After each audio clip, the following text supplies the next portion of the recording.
Thanks for joining me today. I'm Trent Thorne, the co-head of McCullough Robertson's Food and Agribusiness Group, and I have the very great pleasure of interviewing the highly regarded professor from the Department of Animal Science at the University of California, Davis, Dr. Frank Mitloehner.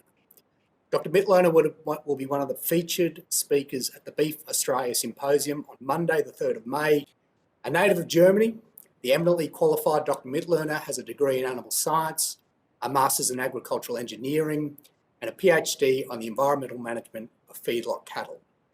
He conducts research and outreach that is directly relevant to understanding and mitigating air emissions and greenhouse gases from livestock operations, as well as the implications of these emissions for the health and safety of farm workers and neighbouring communities. Frank joins us today for a brief look at the claims being made against the ag sector and the truth behind cattle production and climate change. So welcome, Frank. Hello, thank you. Thank you for having me.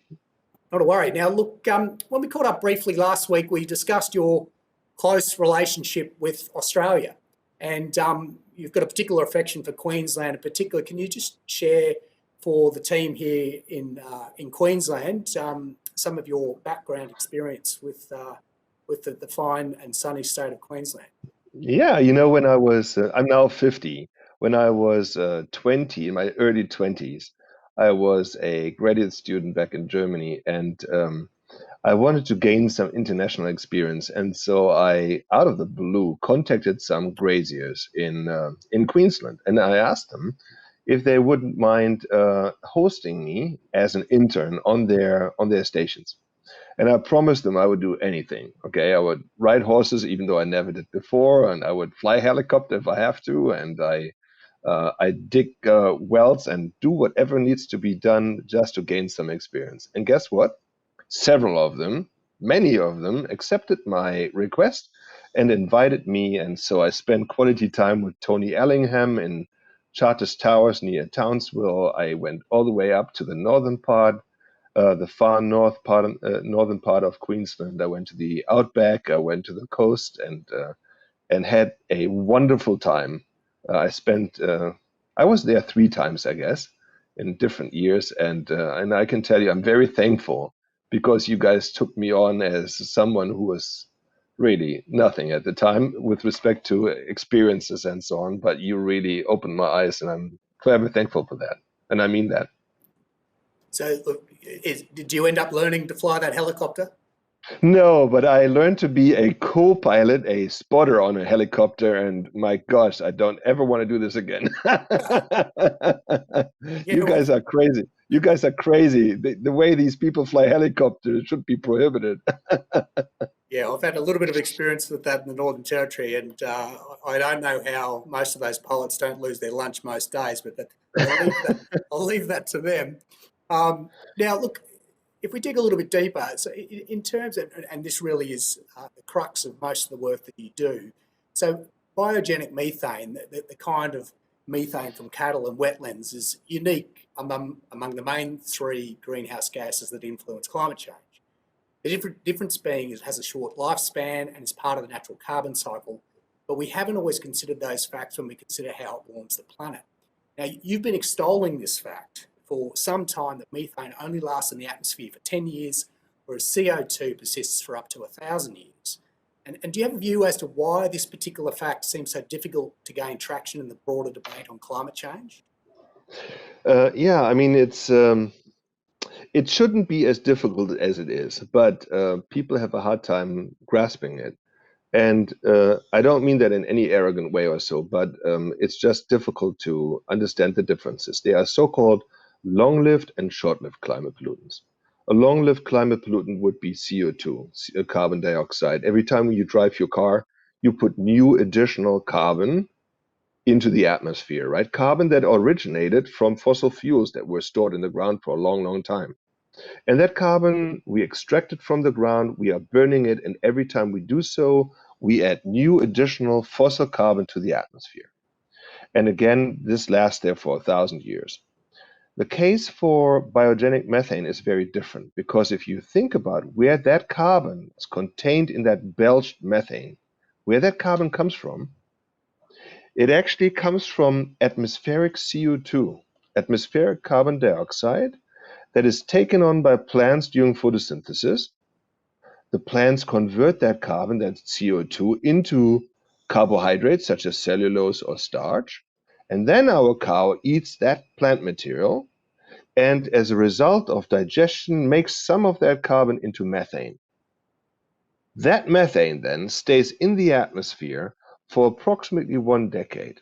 It's a short-lived climate pollutant, methane that is. It stays in the atmosphere for a decade, and during that time it meets something in the atmosphere called a radical. And those radicals, they steal hydrogen away from methane, making it into CO2 again. What I'm telling you is, in the case of biogenic methane, we are not dealing with a one-way street kind of trajectory from the ground into the atmosphere like we do with fossil carbon, but the carbon in the biogenic carbon cycle is going around and around and around, from atmospheric CO2 to plant carbohydrates to methane belched out or coming off the manure and back into atmospheric CO2. It's a cyclical situation, very different from the fossil. And I suppose this is something, as I said earlier, you've been saying for a while, and it just doesn't seem to be getting traction. Although I did see the New York Times last week did have a piece where there was some recognition of what you've just described. The New York Times did a story last week on beef cattle, and they actually mentioned it.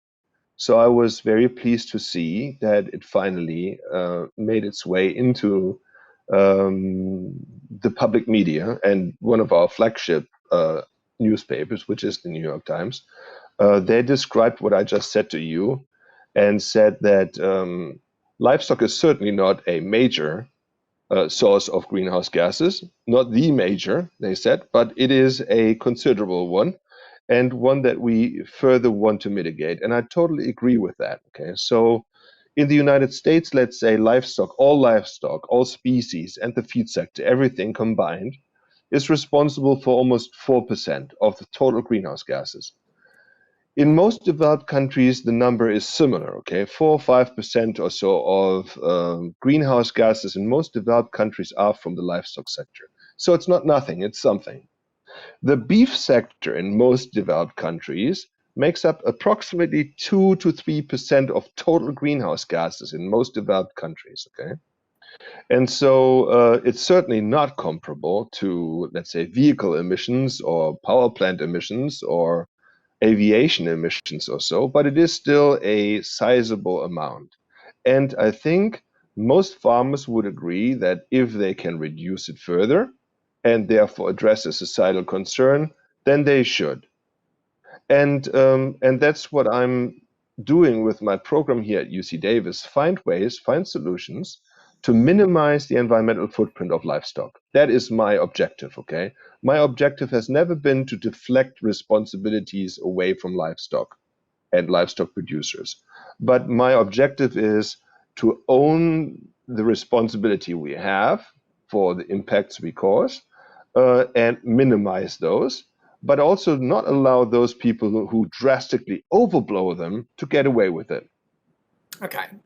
Well, and just picking up a couple of things that you just said, as you said, in the US, the livestock is only accounts for about 4% of direct greenhouse gas emissions, and that figure is directly sourced from the EPA. There's no murkiness in that figure, and that seems to have been static for a number of years. So, given all of the improvements in ruminant production over the last decade, and I'm obviously focusing just on the US, but I assume the Australian case would be quite similar.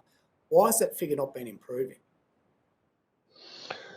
That figure has been improving, but you also have to consider that we are doing much more with less now. Okay, so for example, in the US, we are producing about 18%, that's 18% of the world's beef with 6% of the world's beef cattle. Okay, Yes. so that means that we are very efficient in how we produce beef. That efficiency has drastically increased over the last few decades. Back in 1970, so now 50 years ago, we had 140 million beef cattle here. 140 million. Today we have 90 million, so we have 50 million fewer cattle today than we had in 1970. But with this much smaller herd today, 50 million fewer cattle, we are producing the same amount of beef as we did in 1970. So you have to consider what the production numbers look like versus the herd sizes, and you will find that things have gone remarkably well. Well, on that metric, you would have to agree. Now, one thing that's of been particular interest here in Australia in recent times is the special properties of seaweed as a feed additive. And it seems as though Australia might be out in front of the pack in commercialising this seaweed technology as a feed additive.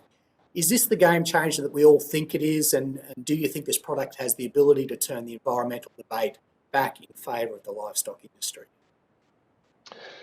Well, good question. So you do have an edge because that stuff grows right into your in your front yard, and it's not the normal seaweed that many people think of.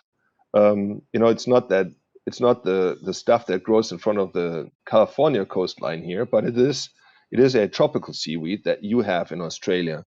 Um, Asparagopsis is a feed additive that has a active ingredient, bromofluor, and this active ingredient is very effective in reducing enteric methane.